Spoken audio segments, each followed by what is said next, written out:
Shalom Aleichem, a paz seja convosco a todos, amigos que têm me acompanhado a cada shiur, a cada estudo. Nós vamos estudar hoje, a verdade, nós ia fazer uma live com vários irmãos, mas por motivos técnicos não foi possível fazer essa live, mas faremos em outro momento oportuno, né? Então irei aqui com vocês trazer a necessidade da igreja de forma geral retornar para as suas raízes, para a sua fé, né? Então nós iremos, diante desse estudo, né, ver o quão distante a igreja está das suas origens, da igreja primitiva do primeiro século. E o objetivo de cada estudo não é de forma nenhuma debater com ninguém e nem desfazer da fé de ninguém. Mas isso não quer dizer que eu não possa apontar os erros com respeito diante das Escrituras, né? Então, o título do estudo é A Igreja Cristã Voltando para Casa, voltando para a sua identidade. Um sonho ou um desafio? Nós iremos ver aqui, com bases históricas, o que foi acrescentado, o que foi mudado, o que se foi intencionalmente ou não, houve esse distanciamento, né? Se foi intencionalmente, com intenção, com segundas intenções, quem agiu de forma assim vão pagar o preço perante o Eterno. Deixa eu colocar aqui, deixa eu pôr aqui no silencioso aqui para que a gente possamos assim. Vamos lá. Então Baruch Hashem, esse estudo foi desenvolvido, né, por um dos rabinos renomados, conhecido como Marcelo Miranda Guimarães, né? Então, um estudo a qual, analisando com as escrituras, né, tem um suporte necessário. Então vamos lá, né? Em todos os meus livros, tendo repetido propositalmente uma sinopse sobre a história da igreja, mostrando o seu gradativo distanciamento da igreja do primeiro século, vivida por Yeshua e seus talmidins e os seus discípulos, né? Então o que acontece? A igreja tem a cada dia se distanciado das suas raízes, da sua fé, né? Da igreja primitiva do primeiro século, né? Dos ensinamentos do Mashiach e dos apóstolos, ao qual nós iremos assim continuar. O grande desafio no momento, creio, é tentar restaurar a igreja do primeiro século, procurando saber como era ela, como funcionava, onde se reunia, onde pregava e como vivia Yeshua e seus apóstolos e discípulos. Além disso, qual era a relação deles com a Torá e os livros dos profetas. Então, meus amados, nós vemos aí muitos meios querendo restaurar, querendo fazer restauração mas muitas das vezes quer fazer restauração baseado nos seus próprios conceitos, nas suas próprias criação de suas mentes, dos seus corações, né?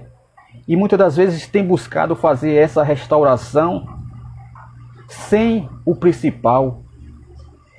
É a mesma coisa de fazer uma canja e não ter o principal, que é o frango. Não se faz uma canja sem o frango. Então as pessoas têm feito restauração, muitas denominações, muitos sistemas, e não têm restaurado. O que significa restauração? É restaurar como era no princípio, né? Quando a pessoa restaura uma casa, ela não demole a casa, ela vai restaurar para deixar da forma como era quando foi feita. Então o objetivo da restauração é trazer, né, a igreja primitiva para os nossos dias. Não é fazer uma restauração segundo o que eu acho, o que eu penso, mas segundo os conceitos da palavra de Deus, os conceitos que já existem, né? Então, nesse argumento aqui, né, nós vamos ver aqui o grande desafio é esse, né, da igreja, né? É buscar restaurar a igreja do primeiro século, procurando saber como era, né, como funcionava, como se reunia, o que pregava e como vivia Yeshua e seus apóstolos e discípulos. Além disso, qual era a relação deles com a Torá e os livros do profeta, os livros dos profetas. Então, toda a restauração deve se basear não no achismo, mas em Atos dos Apóstolos, nas histórias descritas por Flávio Joséfo de Cesareia, né, a qual nós iremos ver aqui. Pessoalmente, creio que a igreja está entrando no último período de sua história. Primeiro, tivemos a autêntica igreja do primeiro século, a igreja verdadeira.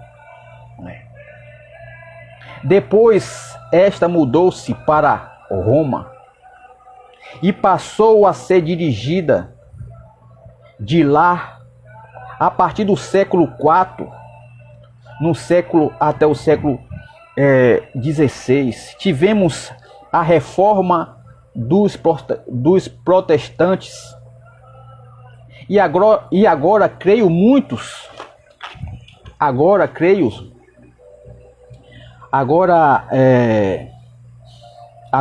muitos entrarão na fase da restauração de todas as coisas, conforme o dito em Atos capítulo 3, versículo 19 a 21. Arrependei-vos, pois, e convertei-vos, para que sejam apagados os vossos pecados, de sorte que venha o tempo do refrigério, da presença de Hashem, o Eterno, e envie ele o Machia, que já dante vos foi indicado, Jesus, para a qual convém que os céus recebam até os tempos da restauração de todas as coisas, das quais o Eterno Deus falou pela boca dos seus santos profetas desde o princípio, né? Desde o princípio. Então, se tirarmos uma foto espiritual da igreja cristã atual, descobriremos muitos pontos que necessitam ser repensados.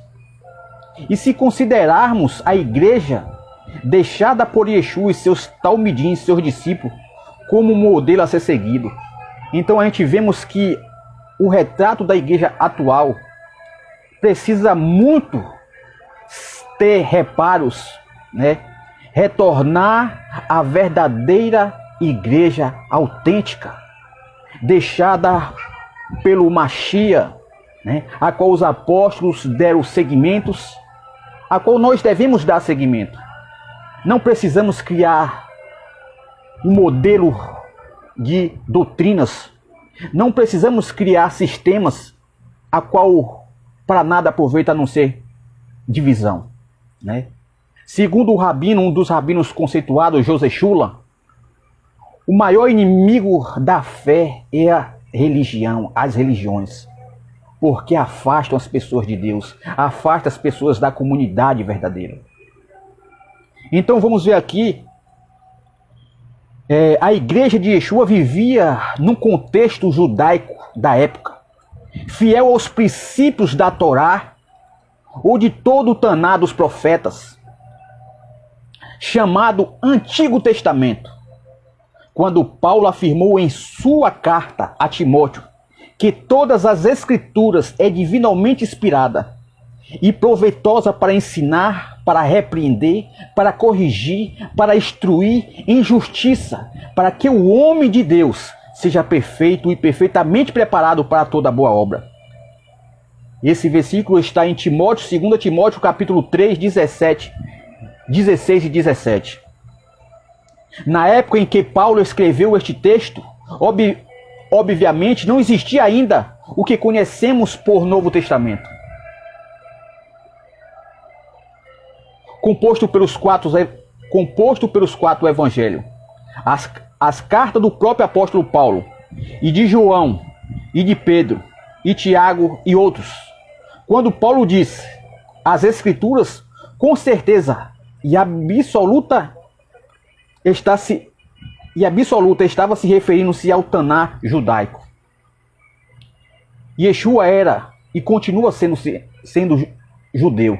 Então, quando o apóstolo Paulo ele descreveu os livros, as cartas, ainda não havia o Novo Testamento, né? O Novo Testamento veio ser escrito depois que os apóstolos morreram, né? Lá pro meado do ano 90, 100, por aí, né? Então, demorou muito para que essa carta fosse escrita. Então, quando ele se refere às escrituras, ela é divinamente inspirada, ele está falando não da aliança renovada. Ele não está falando do Novo Testamento como é conhecido em nossos meios, mas ele está falando da Torá, ele está falando dos profetas, né? A qual o Eterno deu para o seu povo, para assim proclamar para toda a terra, né? Então a gente vemos aqui, né, que o apóstolo Paulo ele estava se referindo ao Taná judaico, né? Ao Taná, as Santas Escrituras, a qual foi, né, confiada ao povo de Israel, né? Então vamos lá. Yeshua, ele não é americano, ele não é brasileiro, ele não é chinês, ele não é russo. Yeshua, queira ou não, eu ou a igreja, Yeshua, ele é judeu. Ele é da descendência semita. Ele é da descendência de o rei Davi, ele é da descendência de Abraão, ele é da descendência de Sete, né? Então isso que as pessoas devem entender, né? Eu queira ou não, Yeshua, ele é judeu. Ele morreu sendo judeu. Não há como tirar isso da Bíblia, né? Então vamos ver. As escrituras são 100% judaica. As escrituras ela é 100% judaica e foram escritas segundo o contexto do pensamento judaico, tendo como base a Santa Torá, um conjunto de livros escritos pelo próprio Criador através de Moisés. Os profetas seguiram essa mesma instrução. Torá significa não lei. A Torá significa instrução, palavra de ensino de Deus. Yeshua e seus discípulos e os primeiros gentios crentes viveram também dentro destes padrão de fé e revelação. Então a gente vemos ali na igreja do primeiro século de Atos, a qual serve de modelo para nós seguirmos, que Yeshua, ele guardou o Torá, ele elevou a Torá do Pai, né?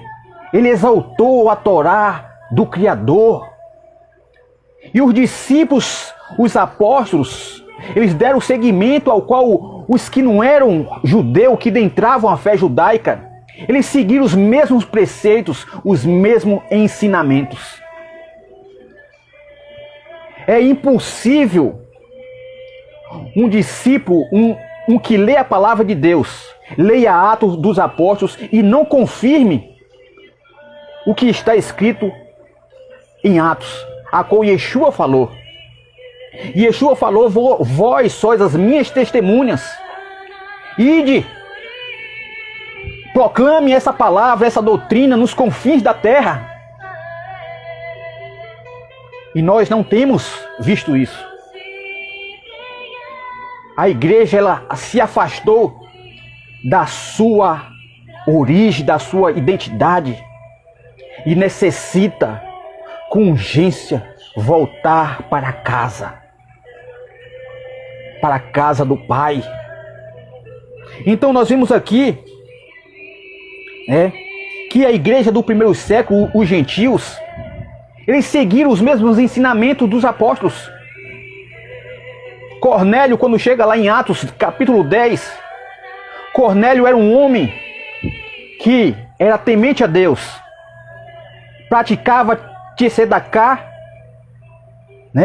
ajudava os pobres, as viúvas, a qual o anjo aparece a Cornélio e fala: Cornélio, o eterno Deus, as tuas bondades têm se achegado ao eterno. E aí o anjo, o Malahim, não pede para Cornélio levantar um sistema. O anjo não fala para Cornélio fundar uma igreja gentílica. Mas o anjo manda ele procurar Kefa, o apóstolo Pedro. Por quê? Para que não houvesse nenhuma diferença de ensinamentos, para que viesse a dar seguimento ao que os apóstolos, ao que Yeshua falou. Então o centurião Cornélio, ele não cria um novo sistema, ele não cria uma igreja gentílica, mas ele vai e manda ali aqueles varões até Kefa, Pedro, para ensiná-lo Torá, ensiná-lo Taná, ensiná-lo os profetas. Então a gente vê a continuidade dos ensinamentos de Yeshua, a qual nós devemos também, meus amados, voltar a esses princípios. A igreja necessita. Não é questão de escolha, é questão de necessidade. É questão de necessidade a igreja retornar para a sua origem. Então vamos lá. Não tenho aqui nenhum propósito de chocar os meus irmãos em Yeshua, e tampouco trazer confusão introduzindo novas doutrinas. De modo nenhum. Deus me livre desta maldição, absolutamente não. Apesar de não ver a igreja atual vivendo integralmente nos moldes existentes do primeiro século, vejo a cumprindo a sua missão de levar as boas novas às nações. Então a igreja, de certa forma, a igreja cristã, ela tem feito uma boa ação, em levar essa doutrina às nações. Mas preciso levar uma doutrina pura, uma doutrina na sua essência, Então tem feito na sociedade um trabalho muito bom, em tirar muitas das vezes pessoas que estão viciadas em vícios, em drogas, Então tem feito muito bem ao homem e à mulher, muitas das vezes regularizando o casal, Então tem acontecido isso, Então a igreja tem feito, ela tem feito um bom trabalho nesse sentido, Mas com amor e carinho e respeito, gostaria de levantar alguns questionamentos, históricos sobre a igreja da Reforma, incluindo aqui as suas inúmeras ramificações e denominações em relação à igreja católica, da qual os da Reforma se separaram, Então a gente vemos aqui nesse shiur, a qual nós iremos fazer alguns questionamentos, Quando aconteceu ali a Reforma, os protestantes, vamos ver que ramificações ficaram, que casca ficou desse desligamento, entre aspas, da igreja com Roma. Vamos ver. Os evangélicos em geral sentem-se muito confortados pela abençoada reforma, pelo qual se desligaram-se há mais de 4 séculos. Em meio ao sistema da igreja de Roma. Mas será que nada precisa ser mudado com relação a este conforto? Vamos ver. Eu tenho um profundo respeito pela igreja católica, né? Então ele fala aqui que fui seminarista católico e tudo, né? Então nós devemos ter o respeito por todas as denominações, mas isso não impede de nós apontarmos os erros, né? De nós apontarmos os erros com respeito, né? Então vamos lá. Então isso não impede de maneira respeitosa eu aponte os erros, distorções históricas dela em relação à Bíblia, bem como em relação ao povo judeu e à terra de Israel. Sabemos que uma coisa é ser livre e outra é ser liberto. São dois processos diferentes que deveriam andar sempre junto, mas às vezes isto não acontece na prática. A Igreja da Reforma se viu livre de Roma, aparentemente do sistema. Sabemos que é verdadeiro, mas como ela está em relação à autoridade de sua antecessora. Analisaremos alguns pontos, por exemplo. A Igreja Católica reconhece que mudou o dia do Senhor, o Shabat, o sábado, para o domingo, por meio de muitos concílios, como o de Laodiceia no ano 336 depois de Yeshua, após o imperador Constantino ter pedido a Venerables Die Sole, o venerável dia sol. Vários líderes da igreja trabalharam a favor desta mudança, como Graciano, Valentiniano, Teodósio e outros do século IV. Depois do século V, o Papa Inocêncio publicou a guarda e o jejum ao domingo. O Concílio de Orleans reforçou a mudança do sábado para o domingo. E finalmente, no ano 590, depois de Yeshua de Cristo, né? Vamos ver. O Papa Gregório solidificou para sempre o domingo como o dia do Senhor. São inúmeros os textos bíblicos que mostram a igreja do primeiro século constituída de judeus e gentios celebrando o Shabat, a qual tem sido a opção da igreja da Reforma em relação a esta mudança.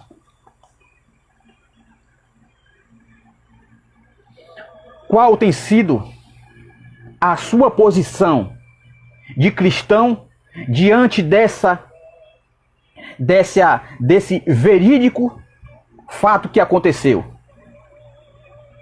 Da igreja de Roma ter mudado o Shabat do Senhor para o domingo, a qual teve vários concílios, no concílio de Nicéia, agora a qual teve no ano 336 depois de Yeshua, né?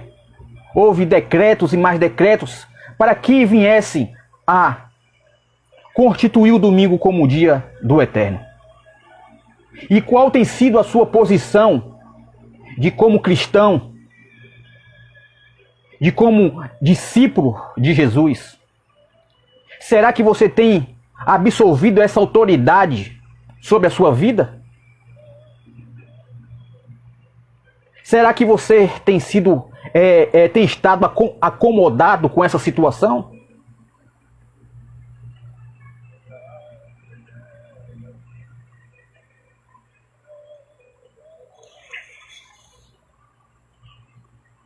Será que você tem se conformado com a reforma que fizeram? Uma reforma, uma restauração pela metade, uma restauração capenga, cotó? Qual tem sido a sua posição de como servo?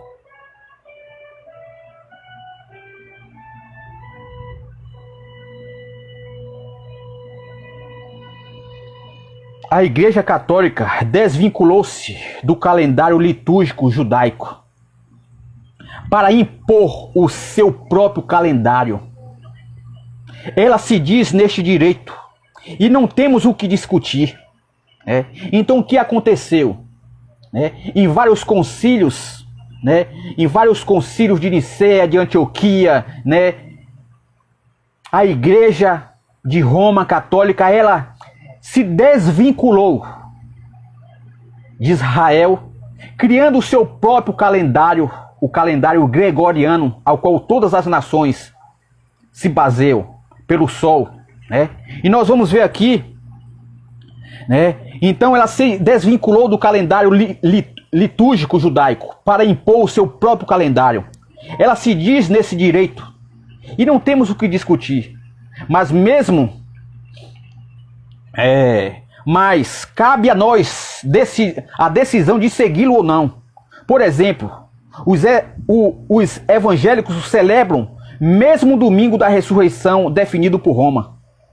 Então, mesmo assim, a igreja celebra o domingo como o dia do Senhor, constituído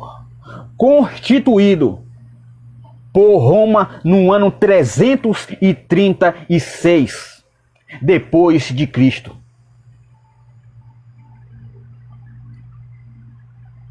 Yeshua, ele fala lá em João: verdadeiramente sereis os meus discípulos se permanecerdes nas minhas palavras.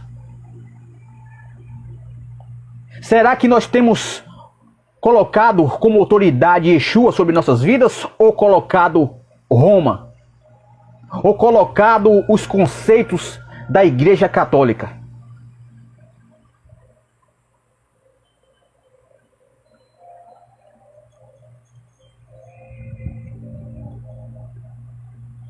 Vamos lá. O fato em si não é em que é sobre o princípio da autoridade foi estabelecidas, mas para mim a Bíblia deve ser o nosso único padrão de fé e conduta. Se a Bíblia representa um calendário litúrgico que aponta para as primeiras e segunda vinda de Yeshua, por que não segui-lo? Então a palavra de Deus, ela já estabeleceu um padrão, de seguir, de guardar as festas, baseada pela palavra de Deus, não por um calendário que foi criado por Roma, Então a Igreja Católica nunca negou que o Natal foi a sua autoria. Ela fixou o dia 25 de dezembro como o dia do nascimento de Cristo. Nesse dia os romanos celebram também o Natalis Invictus Soli, o nascimento do sol vitorioso. Qual tem sido a postura da igreja da reforma em relação a esta celebração? Qual tem sido a sua postura de cristão sobre esse estabelecimento de Roma, que estabeleceu o Natal como nascimento de Yeshua, a qual não tem fundamentos bíblicos, a qual não tem base nas Escrituras? Qual tem sido a sua posição de cristão? Qual tem sido a sua posição de servo? Será que você tem se acomodado com esse decreto? Porque se a igreja estiver acomodada com esse decreto, aceitando essas condições que foi estabelecida por Roma, então a autoridade em sua vida não é Yeshua. A autoridade em sua vida é Roma, é Constantino. Então é hora da igreja retornar para a sua identidade, para as suas origens da fé judaica, retornar para o nosso povo.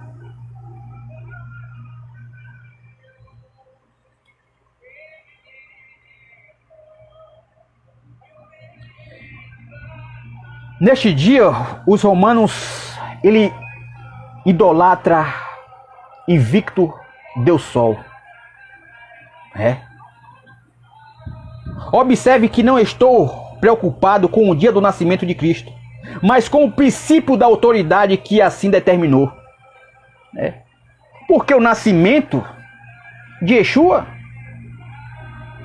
a palavra de Deus não manda celebrar qual é o dia do nascimento, não.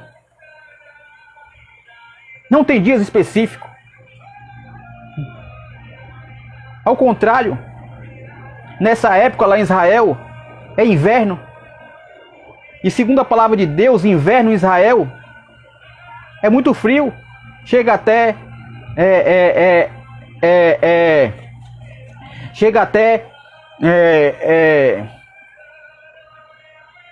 ser extremo lá, o frio. Como é que no frio os pastores de ovelhas iam estar no campo? Como é que é isso? Tem algo contraditório. No frio, no inverno, as pessoas estão se agasalhando, Então, há uma contradição aí, E pelo calendário judaico, Yeshua nasceu de setembro para outubro, Pelo calendário judaico, Então, mas não tem a data específica, Confronte os ensinamentos, a reforma feita por Roma, feita por Lutero e vários que apareceram ao longo da história. Confronte esses ensinamentos de Calvino, de Lutero, de várias que apareceram por aí. Confronte com as Santas Escrituras, confronte com os históricos.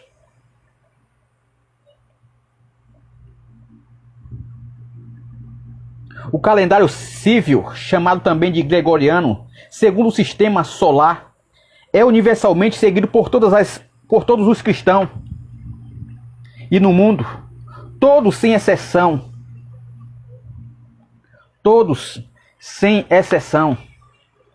considero o 1º de janeiro como o início do ano civil, já adotado mundialmente como calendário padrão de todas as nações. De modo nenhum precisamos ser contra a este calendário tão funcional, apesar de seguir o calendário judaico. Mas o que eu aqui pergunto é, por que os cristãos não conhecem o ciclo do tempo na base do calendário lunar? As festas bíblicas, por exemplo, bem como os princípios que elas trazem. A Igreja Católica diz que a ela foram entregue a chave do reino. Quando menciona Pedro como seu primeiro papa, ela então, dentro de um conceito de infabilidade, define o verdadeiro do não verdadeiro, o certo e o errado, pois se vale desta autoridade firmada por tradição, que ela delegou a si mesma para definir os princípios da fé cristã. Assim, a partir do século IV, ela decretou que é a substituta de Israel, A substituta de Israel e do povo judeu, Ou seja, os judeus messiânicos, crentes em Yeshua, deveriam se converter ao catolicismo a partir daquela data para não serem salvos, para serem salvos. Bem como deveriam deixar de ser judeu, abandonando a sua identidade paralelamente. A Igreja de Constantinopla publicou uma profissão de fé pela qual todos os judeus deveriam renunciar ao seu costume, ritos, festas bíblicas e línguas, orações e etc. Além de exigir um juramento do judeu converso, o qual seria anátema caso um dia voltasse a ser judeu. Qual tem sido a posição da Igreja da Reforma quanto a este item? Por acaso ela reconhece e aceita o chamado irrevogável de Deus ao seu povo escolhido? Ou ela também se sente como substituta de Israel sob a dispensação da graça desconectada da Torá? Então, qual tem sido a posição da igreja cristã em relação a essa autoridade da igreja romana? Qual tem sido? Será que ela tem confrontado? Será que ela tem se colocado contra esses ensinamentos antissemitas? Será que tem? Será que a igreja também não tem aproveitado o momento para se exaltar? E se achar que é o Israel espiritual? Que houve uma substituição? De que hoje nós somos Israel espiritual, que não precisamos mais de judeu? Será que a igreja não está buscando a se aproveitar desse momento? O que os protestantes, o que a igreja cristã tem feito em relação a isso?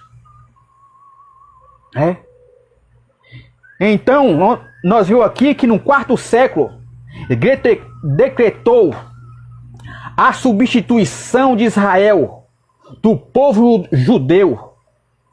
Então, a igreja católica ela decretou como substituindo o povo de Israel. E o chamado, segundo Romanos 11, a palavra de Deus disse em Romanos 11 que o chamado de Deus para com Israel é irrevogável. É irrevogável. É irrevogável o chamado de Deus para com Israel. Que os cristãos, queiram ou não, que eu ou alguém queira ou não, Israel é a nação eleita. Israel é a nação sacerdotal.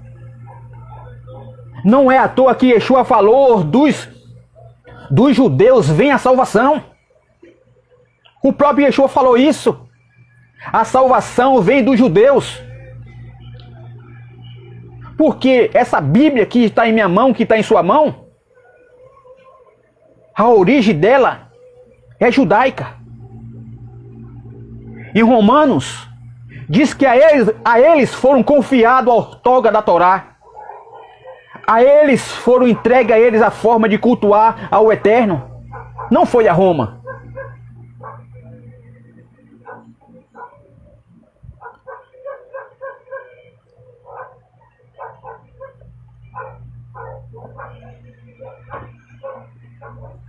Então, qual tem sido a posição da igreja da reforma? Qual tem sido a posição da igreja da reforma? Quando no século IV, Roma constituiu-se a igreja primitiva.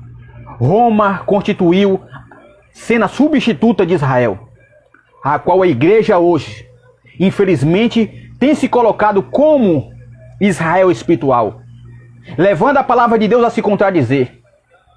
Porque lá em Efésio, diz que dos dois povos será um só povo. Que o povo que não era judeu, ele dentre uma fé judaica através de Yeshua. Não criando um novo povo, uma nova igreja, mas sendo co-herdeiro, co-cidadão, co-participante às mesmas promessas. Em nenhum momento nas Escrituras eu dou provas cabal de que não há nas Escrituras nenhuma base de que Israel foi substituída por a igreja atual hoje. Então nós vemos aqui que a igreja da reforma, ela tem se calado perante essa autoridade que é Roma, a qual tem exercido, infelizmente, até hoje, em muitos meios. Vamos lá. específicas para os judeus, como a circuncisão, das leis universais que se aplicam a todos. Marcião ajudou a compilar o que denominou de Novo Testamento, né? Depois ele definiu que o Taná seria chamado de Velho, né? Ou seja, livro só para os judeus, que só o Novo Testamento seria para os cristãos. Quem constituiu isso foi Roma. Novo Testamento e Velho Testamento. Porque diante das Escrituras, no original é primeira aliança do Sinai e aliança renovada através de Yeshua HaMashiach. Não existe Velho Testamento e Novo Testamento. Isso aí foi um conceito de Roma, né? Colocado por Marcião, né? Ajudou a compilar o que denominou de Novo Testamento. Depois ele definiu o Taná, os profetas, como velho, ou seja, livro só dos judeus, né?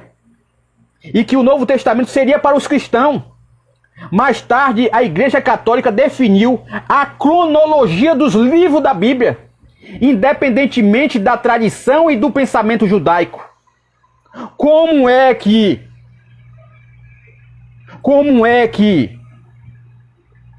uma pessoa que não entende nada de engenharia vai se meter com engenharia? Como é que uma pessoa que não sabe a cultura do povo de Israel vai colocar a cronologia, definir a cronologia da Bíblia, sem saber a sua cultura, sem saber as ordens a qual rege as Escrituras?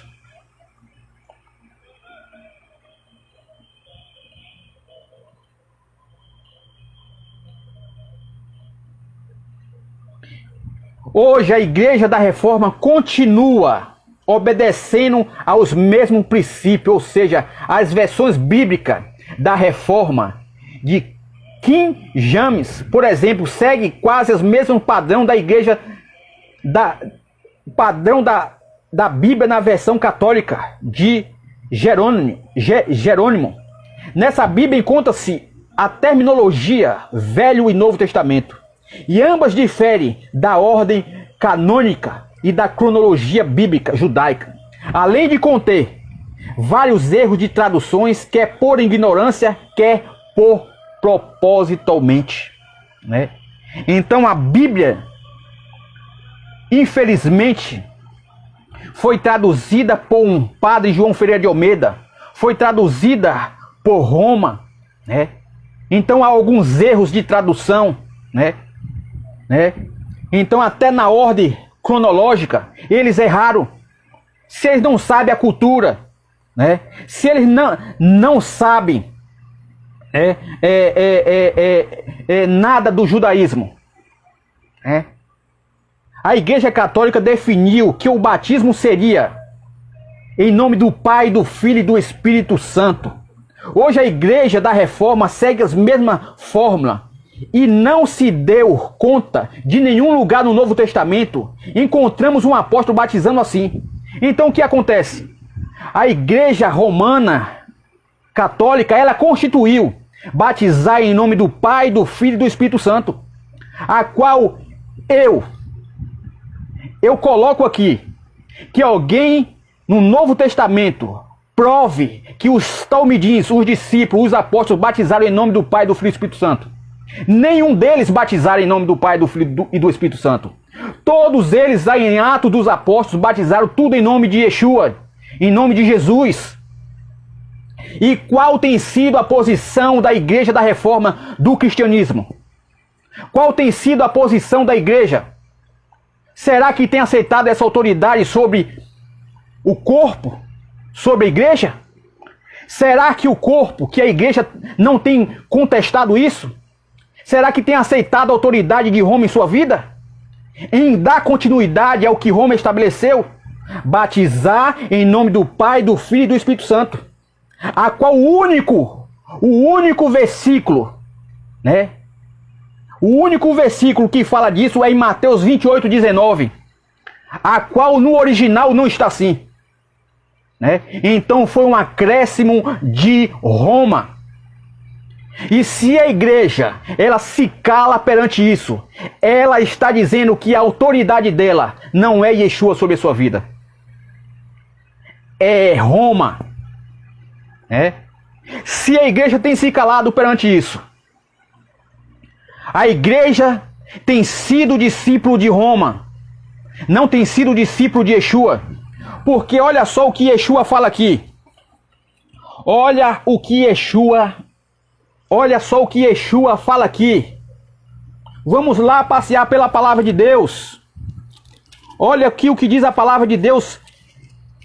O meu objetivo não é desmerecer ninguém, mas é levar aos amigos espectadores a verdade em respeito a vocês. Olha só. Capítulo 8 de João, versículo 31. E Yeshua dizia, pois aos judeus que criam nele, verdadeiramente serei meus discípulos. Yeshua disse, que criam nele, se vos permanecerdes nas minhas palavras, verdadeiramente sereis meus discípulos, meus talmidins. Eu quero levar vocês a confrontar esses ensinamentos que foi usado de autoridade por Roma na igreja, na reforma, a confrontar com as Santas Escrituras. E Yeshua diz aqui, se permanecerdes nas minhas palavras, nos ensinamentos, ou seja, nos ensinamentos que eu venho proclamar do meu Pai, vocês serão meus discípulos, vocês serão meus talmidins. Quem falou isso foi Yeshua. Foi Yeshua que falou. Então vamos ver. Hoje a igreja da reforma segue a mesma forma e não se deu conta de que em nenhum lugar no Novo Testamento encontramos um apóstolo batizando assim, exceto em Mateus 28:19, que não parece nos manuscritos mais antigos. Conforme Eusébio de Cesareia, em sua obra histórica da Eclesiástica, na sua obra histórica eclesiástica, são várias as passagens que vemos os apóstolos batizando em nome de Jesus. E Yeshua como? Em nome de Jesus ou em nome de Yeshua? Como em Atos 2:38. Atos 2:38, 8:16, 19, versículo 5. E em outras passagens, se vocês lerem o livro de Atos, vocês vão ver que nenhum dos talmidins, dos discípulos, dos apóstolos, eles batizam em nome do Pai, do Filho e do Espírito Santo. Eles batizam tudo em nome de Yeshua. E aí? E aí, igreja? Está deixando Roma ser autoridade sobre vocês? Que espírito estão em vocês? Que espírito estão em vocês? De covardia? De aceitar Roma como autoridade sobre as vossas vidas?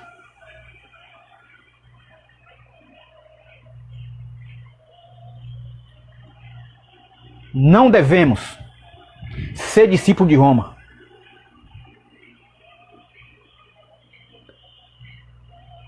A Igreja Católica, ao traduzir a Bíblia para o latim, perdeu vários sentidos das palavras e nomes. Por exemplo, o nome de Jesus, que no latim é Jesus, foi a transliteração do termo grego Jesus, que por sua vez é a transliteração da palavra hebraica Yeshua, que quer dizer Deus é salvação.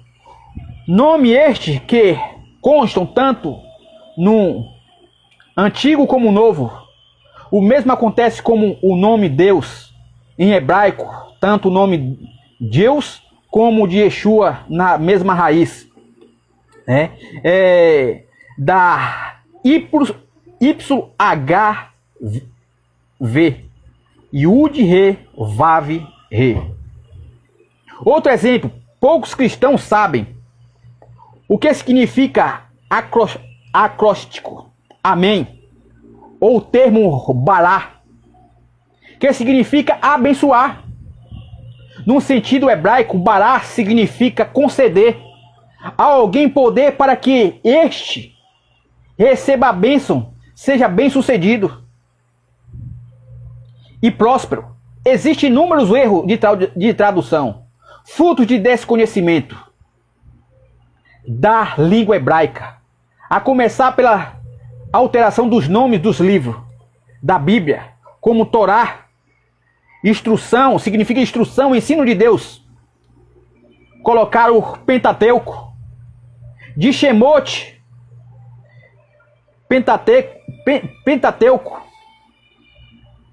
nomes, Shemot, nomes para Êxodo, de Bar Midbar, no deserto para Números.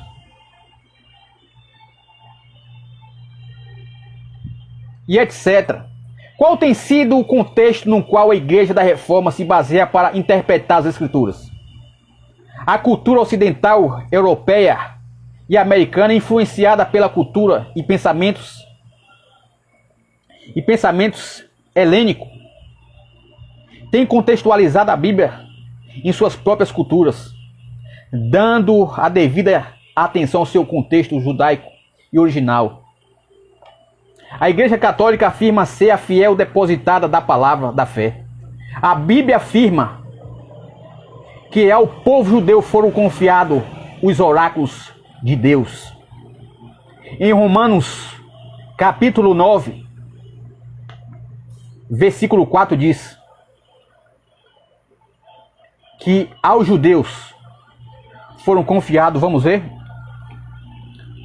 Romanos, capítulo 4, versículo 9. Vamos ver a quem foi confiado a palavra. Se foi a Roma. 9, versículo 4. Que são israelitas. Que são israelitas, dos quais é a adoção de filhos, e a glória, e é os concertos, e a lei, e o culto, e as promessas, dos quais são os pais, dos quais irei ler aqui do 9 do em diante. Em Cristo digo a verdade, não minto, dando-me testemunho a minha consciência no Ruach HaKodesh, que tenho grande tristeza e contínua dor no meu coração, porque eu mesmo poderia desejar ser separado de Cristo por amor de meus irmãos, que são meus parentes segundo a carne, que são israelitas, dos quais é a adoção de filhos, e a glória, e o concerto, e a lei, e o culto, e as promessas, dos quais são os pais, dos quais é o Cristo segundo a carne, o qual é sobre todos, Deus bendito eternamente, amém. Então a eles foram confiados a ortoga da Torá, a eles foram confiados o culto, a eles foram confiados a forma de cultuar Deus, de adorar ao Criador. Romanos capítulo 9, versículo 4 diz isso. E afinal a Igreja da Reforma não tem afirmado o mesmo? Então o que acontece? Qual tem sido a posição da Igreja da Reforma? Tem aceitado a autoridade de Roma em sua vida? Em querer ser Israel espiritual? Em que Deus rejeitou seu povo? Quanto ao relacionamento igreja de Israel, os cristãos, na sua maioria, têm praticamente as mesmas posturas, indiferente quanto ao povo judeu. O relacionamento da igreja com Israel tem sido a mesma postura de Roma para com Israel, em se desvincular de Israel, em se afastar de Israel. Quando se pronuncia Israel, quando se pronunciam Torá, quando se pronunciam Shabat, quando se pronunciam as festas, as pessoas se espinham. Isso é para Israel, isso é para judeu. Vivemos na graça, não na lei mosaica. Tem se colocado como Roma. Tem praticado as mesmas posturas de Roma.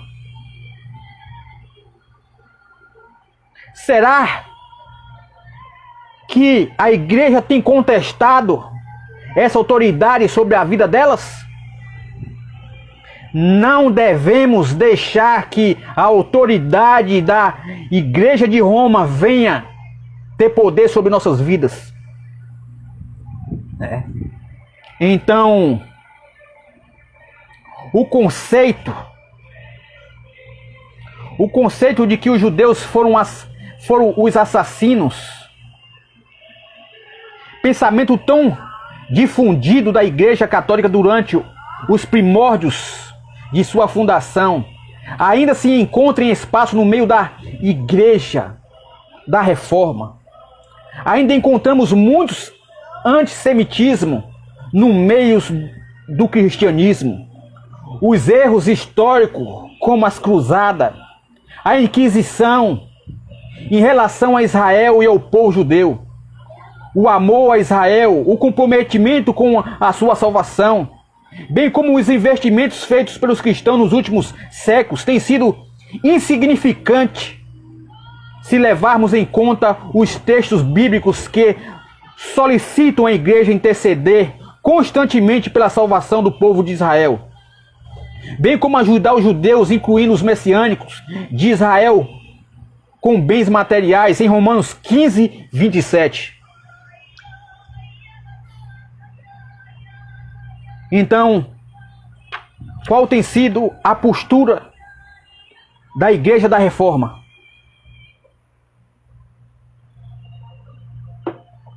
Qual tem sido a postura do protestante, dos cristãos, dos evangélicos?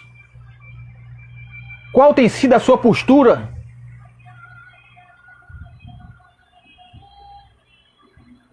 Será que vocês têm intercedido por Israel? Será que vocês têm amado Israel como descreve? Como o Eterno fez a promessa a Abraão? Tem esquecido do que o Senhor falou a Abraão? Abraão, os que te abençoar será abençoado. Os que te amaldiçoar será amaldiçoado. E em Salmo Terrilim diz que os que oram pela paz de Jerusalém prosperarão. Orai pela paz de Jerusalém.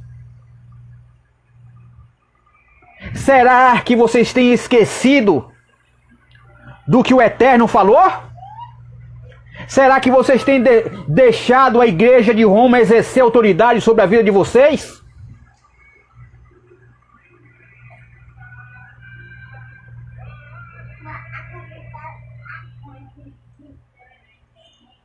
Será que vocês não têm praticado antissemitismo, mesmo com a Bíblia na mão?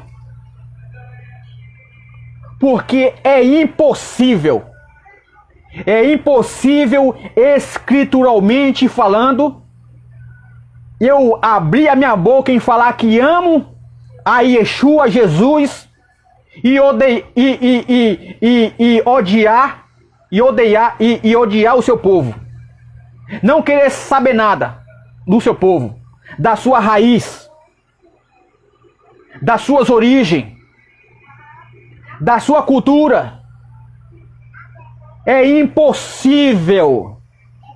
É impossível eu amar a Yeshua e odiar a Israel.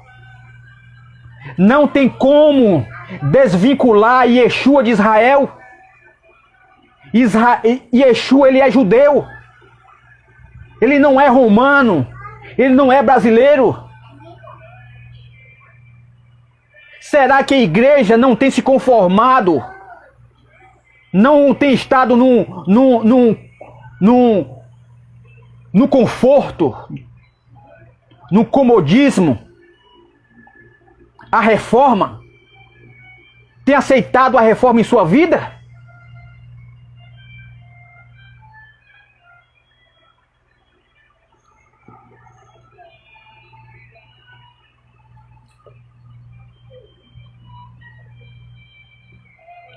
Poderíamos ainda citar mais e mais tópicos, propositalmente não mencionei.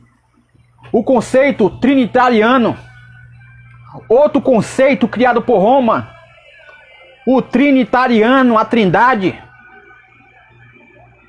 A trindade é um conceito romano, um conceito de Roma, instituída pelo catolicismo, pela Igreja Católica Romana.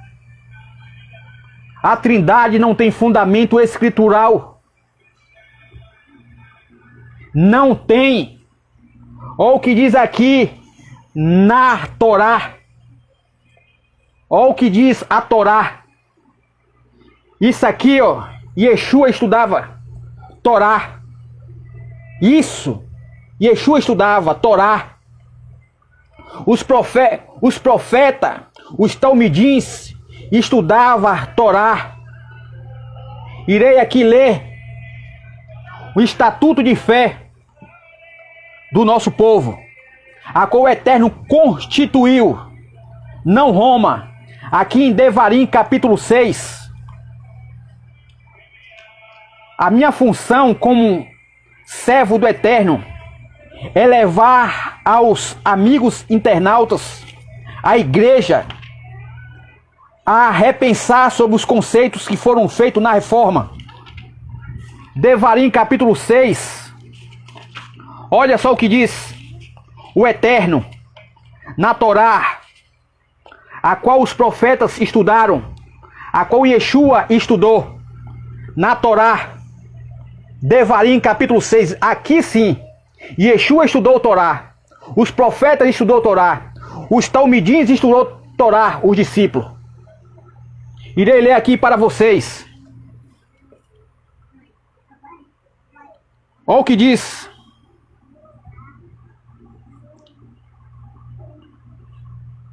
Capítulo 6, versículo 4 em diante. Escuta, Israel.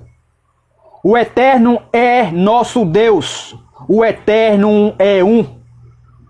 E esse é o estatuto de fé do povo de Israel. Quando Yeshua ele é abordado ali, Yeshua fala em Mateus capítulo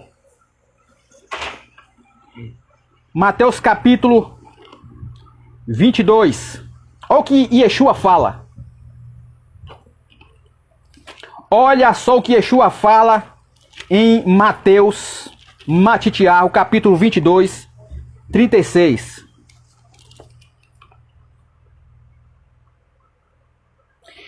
Yeshua disse: amarás o Eterno teu Deus de todo o teu coração, de toda a tua alma, de todo o teu poder. Né? Em outras passagens, Yeshua diz: a vida eterna é esta, que te conheça, a ti só, como o único Deus verdadeiro, e ao teu filho a quem enviaste. Né? Então o estatuto de fé é Shema Israel, Adonai Eloheinu, Adonai errado. É um. Ouça, Israel, preste atenção, o Eterno é um. Né? Então Roma, desculpa aqui, deixa eu pegar aqui, caiu no chão. Então Roma estabeleceu, né?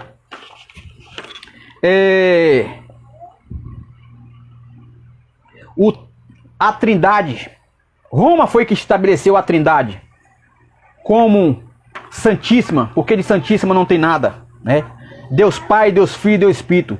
Futuramente farei um estudo, colocando aqui detalhe por detalhe, esgotando todos os argumentos de quando foi criado esse conceito de Trindade.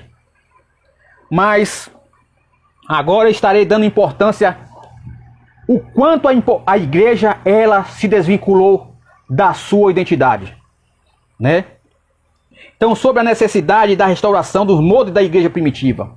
A grande verdade é que a igreja da Reforma herdou conceitos e tradições da igreja de Roma que ainda não foram repensados. O porquê disso é que a igreja da Reforma não atentou ainda para uma reconexão com Israel e seu povo. Ela ainda se vê independente de Israel.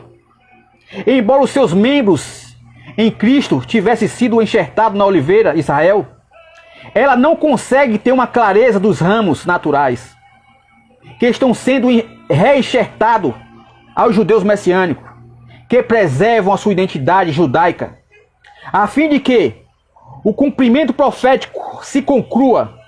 Em minha opinião, a igreja precisa entrar nesse movimento de restauração, de visar voltar a casa, voltar para as raízes da fé.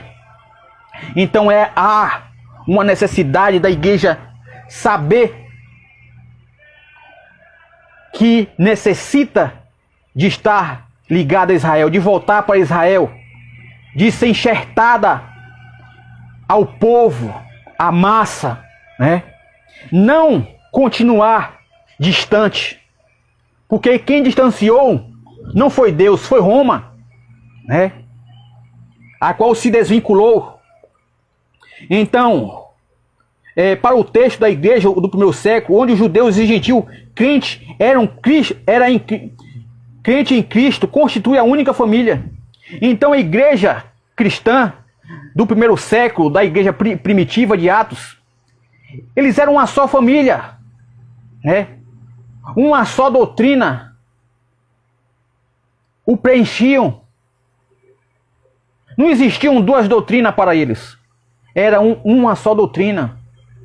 A Torá, uma só. O Shabat eles celebravam junto, né? Celebravam junto. Então vamos lá.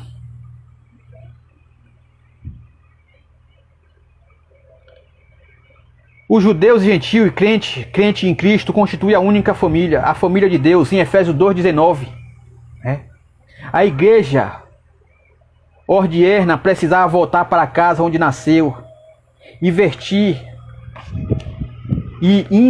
na salvação de Israel. O muro da separação entre o gentio e judeu já foi quebrado conforme Efésios 2. O muro, meus amados, de divisão criado por homem foi caído. Caiu. E Roma tentou ao longo dos anos, dos séculos, levantar esse muro novamente da separação, querendo levantar o muro da discórdia, levantar o muro de que Yeshua era contra a Torá, que Paulo era contra a Torá. Eu quero dizer para vocês que estão me assistindo, especificamente judeu, eu quero dizer que Yeshua, ele é judeu. Yeshua, ele exaltou a Torá do Pai. Yeshua, ele proclamou a Torá do Pai. Shaul Hashari, o apóstolo Paulo também. As festas estão em vigor. O Shabat está em vigor. A crença em um único Deus também. Roma que vestiu Yeshua de romano, para que o povo de Israel não reconhecesse o Mashiach, como Yosef, como José no Egito.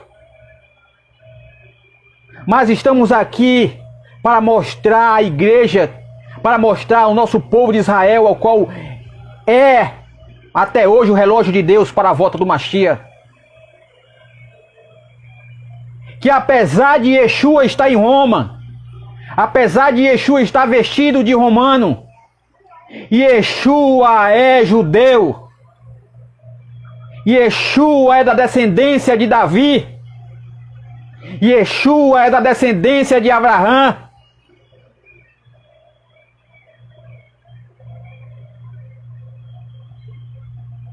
Baruch Hashem.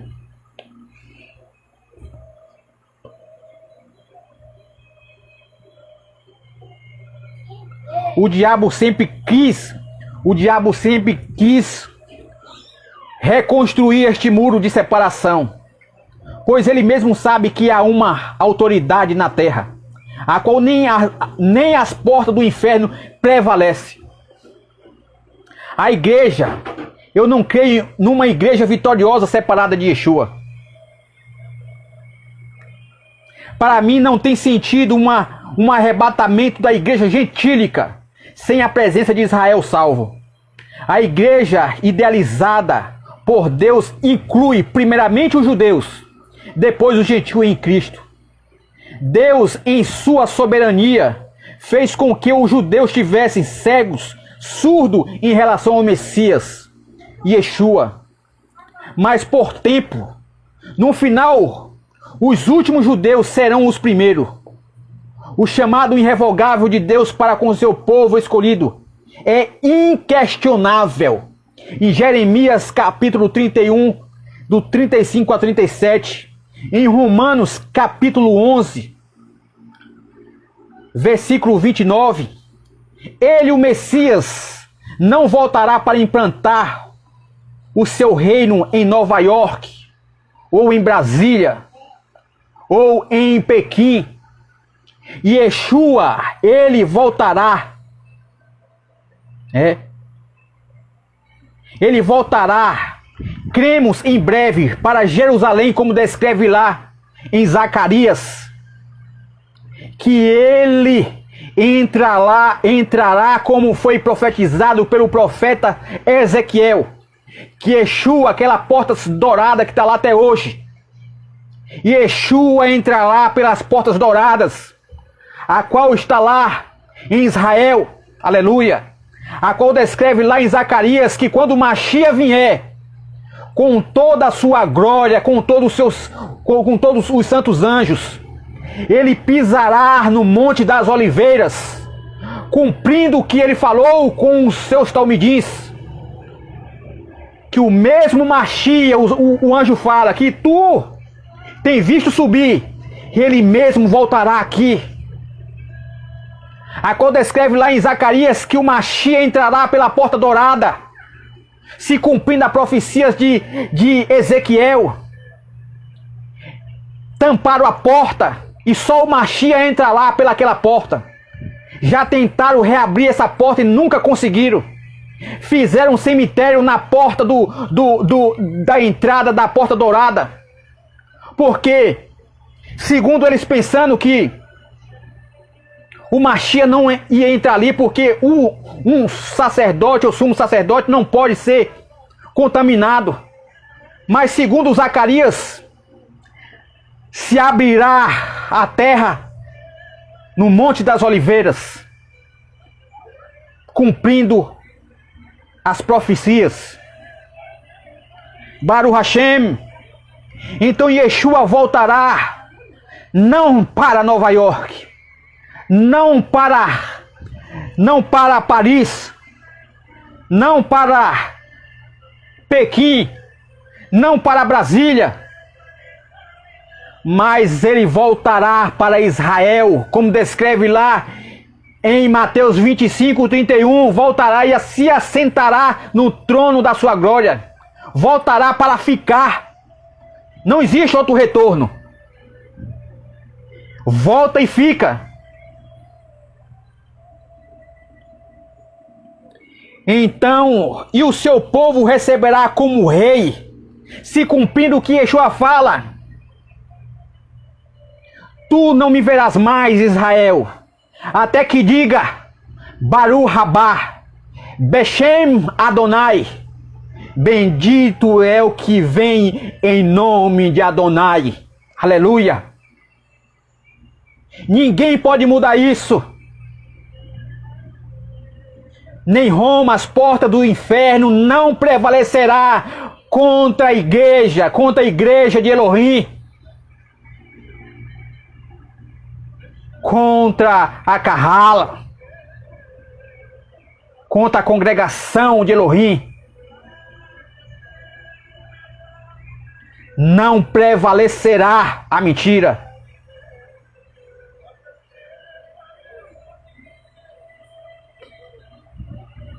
E o receberá como rei dos reis, conforme nos diz, conforme nos confirma a palavra.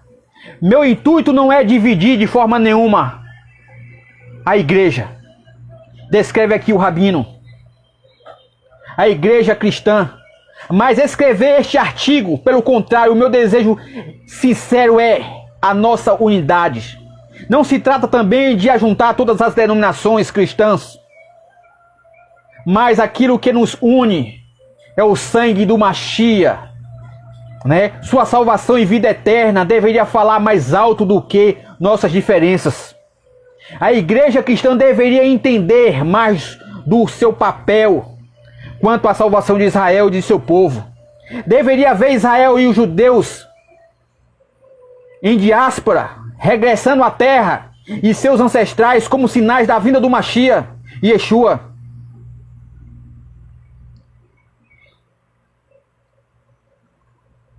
Israel ainda é o relógio de Deus para o mundo. A igreja deveria ajudar todo o judeu e seus descendentes a se converter em Yeshua e preservar os mesmos. Resgatar, como no caso do Marranos. Então o papel da igreja não é se achar como a igreja primitiva que vai fechar a promessa. Diz lá que quando o Mashiach vier, todo Israel será salvo. Em Romanos 11. Então o papel hoje da igreja é direcionar os seus olhares para Sião, para Israel. Porque Israel ainda é o relógio de Deus. As profecias de Deus não se cumprem na igreja do mundo, fora de Israel.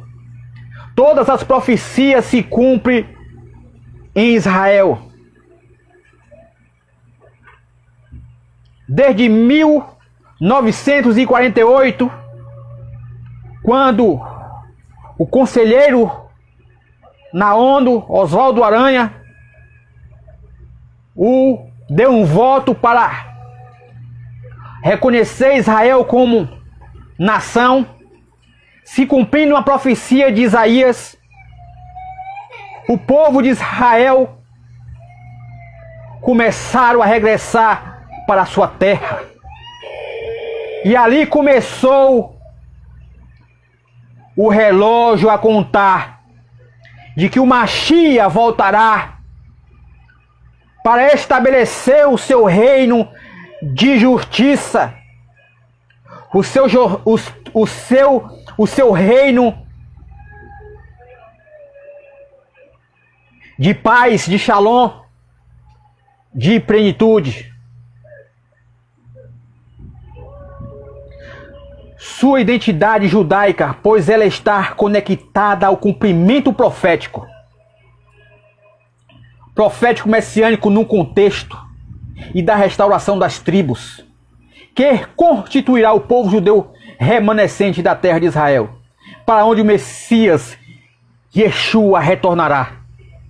Agora eu gostaria de fazer um apelo a você. Não desista dessa visão da restauração de Techuvá, de retornar às nossas raízes da fé. Se a Igreja da Reforma, em seu quase 500 anos ainda, é uma minoria em relação à igreja de reforma. Imaginemos nós da restauração que estamos somente algumas décadas pregando essa mensagem. Na Europa, os crentes evangélicos representam menos de 1% da população. No Brasil, 20%, portanto. Nós da restauração já conseguimos muito em tão pouco tempo. O Espírito de Hashem, de Yud Revavire, o santo bendito seja ele, está soprando do mundo para Jerusalém. Então não navegue em sentido contrário, igreja. Não atrase a volta de Yeshua.